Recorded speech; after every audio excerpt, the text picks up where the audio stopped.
Praise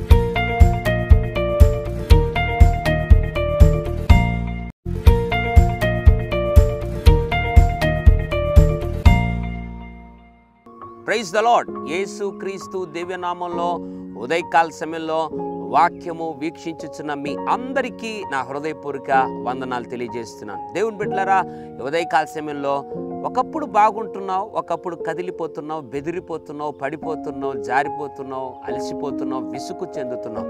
కొన్ని సందర్భాల్లో నీకంటే ధైర్యవంతుడు, నీకంటే ఆనందంగా ఉండేవాడు ఇంకొకరు లేడన్నట్లుగా ఉన్నావు. మరొకసారి ఉన్నటువంటి పరిస్థితులు మారిపోయేసరికి కృంగిపోయి నిరాశ నిస్పృహల పాలైపోయి కదిలించబడిపోతున్నావు. పరిస్థితులను బట్టి నీ జీవితం కదిలించబడతా ఉందా?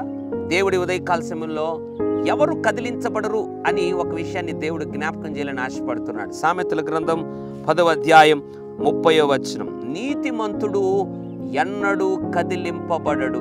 దేవుని యొక్క వాక్యం సెలవిస్తూ ఉంది, నీతిమంతుడంట ఎప్పుడూ కదిలించబడడు. నీ జీవితంలో దేవుని నమ్మిన తర్వాత నీ జీవితంలో నీతి, యథార్థత, భక్తి జీవితం నీలో ఉన్నట్లయితే, నిజంగా నువ్వు నీతిమంతుడుగా నోవహు వలె, అబ్రాము వలె నువ్వు జీవిస్తున్నట్లయితే వాక్యం అంటుంది ఎన్నడూ కదిలించబడవు. ఏ పరిస్థితి అయినా నువ్వు కదిలించబడవు. ఉదయకాల సమయంలో నువ్వు నీతిమంతుడు కావు అని నేను చెప్పటం లేదు. అయితే ఒకవేళ నీతిమంతుడుగా జీవిస్తున్నటువంటి ఈ జీవితంలో ఎక్కడైనా సన్నగిల్లిపోయామేమో, నీతి మన జీవితంలో తగ్గిపోతా ఉందేమో, నీతి గల జీవితాన్ని నిర్లక్ష్య పెడుతున్నామేమో దేవుడు జ్ఞాపకం చేస్తున్నాడు. అందుకే కదిలించబడుతున్నామేమో. పరిస్థితులను చూసి, కష్టాలను చూసి, దుఃఖాన్ని చూసి, వేదనను చూసి, ఇబ్బందులను చూసి కదిలించబడుతున్నామేమో.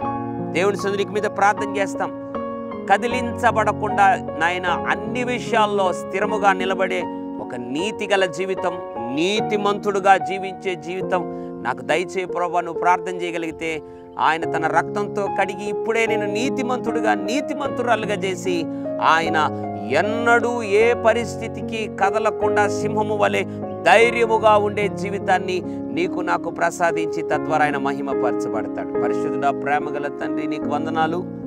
నీతిమంతుడు ఎన్నడూ కదిలించబడు అన్నావు. ఎంతమంది అయితే ప్రభువా పరిస్థితులను బట్టి, కష్ట ప్రభువా సమయాల్లో, నష్ట సమయాల్లో భయపడి కదిలిపోతూ, నాయన బెదిరిపోతూ అలజడి పాలవుతున్నారు, వారందరినీ గమనించి దృష్టించి మాట్లాడావు.